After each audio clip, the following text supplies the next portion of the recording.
আচ্ছা, আসসালামু আলাইকুম। আচ্ছা, আজকে যে বিষয়টা বলবো সেটা হচ্ছে যে অলরেডি কিন্তু তোমাদের কি এই গাইড কিন্তু মার্কেটে এসে পড়েছে, বুঝতে পারছো? অল গাইড, যেমন এই তোমার এই ফার্স্ট প্রফের এমবিবিএস ফার্স্ট সেকেন্ড ইয়ারের তোমার অ্যানাটমি, ফিজিওলজি, বায়োকেমিস্ট্রি, তো এটা আরিফ স্যারেরটা সম্পূর্ণভাবে এসে পড়েছে।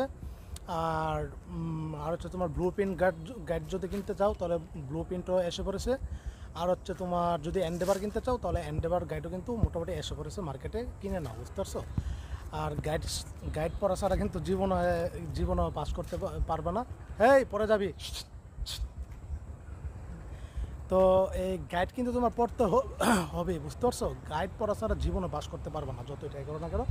গাইড পড়লে কী কী প্রশ্ন তোমার আসবে এগুলি তুমি জানতে পারবা, এবং কি তোমার প্রশ্নগুলি গাইডে জাস্ট রিটেন প্রশ্নগুলি যেগুলি কার্ডে প্রফে এবং কার্ডে টার্মে প্রফে সবখানে আসবে, ওই গাইডগুলি তুমি গাইডের মাঝে সুন্দরভাবে প্রশ্ন দেয়াল আছে এগুলি পড়ে ফেলবা, বুঝতে পারছো? এতদিন হয়তো আইটেমের কারণে রিটেন প্রশ্ন পড়তে পারো নি, কিন্তু মূলত মেডিকেলের একটা নিয়ম হচ্ছে তোমার আইটেম মানে মানে কার্ড টার্ম প্রফের আগেই রিটেন প্রশ্ন পড়া হয়, বুঝছো? এর আগে কিন্তু পড়া হয় না, ওইভাবে পড়া যায় না। এই তোমার 10-12 দিন আগে, 10-15 দিন আগেই এই রিটেন প্রশ্ন, এত এত প্রশ্ন, অজস্র প্রশ্ন তোমার পড়া মুখস্থ করা লাগে, জানা লাগে, বোঝা লাগে, বুঝতে পারছো?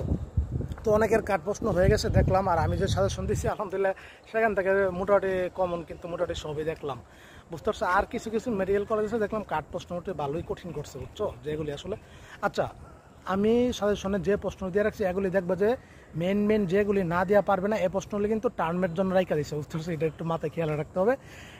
এবার টার্মের সাথে কীভাবে তুমি মানে করবা, মানে ডিফারেন্স করবা। কার্ডে যে প্রশ্নগুলি দিয়ে দিচ্ছে এই প্রশ্নগুলি টার্মে দিবে না, বুঝতে পারছো?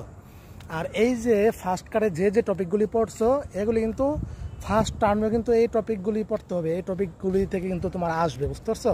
শুধু সাথে দ্বিতীয় কার্ডের পড়াগুলি অ্যাড থাকবে, মানে প্রথম কার্ড আর দ্বিতীয় কার্ডের পড়াগুলি মানে এই টপিক থেকে মোটামুটি এই তোমার টার্ম প্রশ্নটা হবে, বুঝতে পারছো? আর টার্ম প্রশ্ন কিন্তু মোটামুটি একদম প্রফের মতো হবে।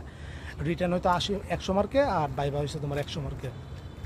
তো এই ছিল, সবাই ভালো থাকো, সুস্থ থাকো, সবার জন্য অনেক অনেক শুভকামনা রইল। টার্ম দিতে থাকো, যাদের আইটেমগুলি পেন্ডিং আছে আইটেমগুলি ক্লিয়ার করে ফেলো। আর টার্মে আসলে বসা না বসা এটা আহামরি কিছু ইফেক্ট করবে না, তুমি আইটেমগুলি ক্লিয়ার করতে থাকো।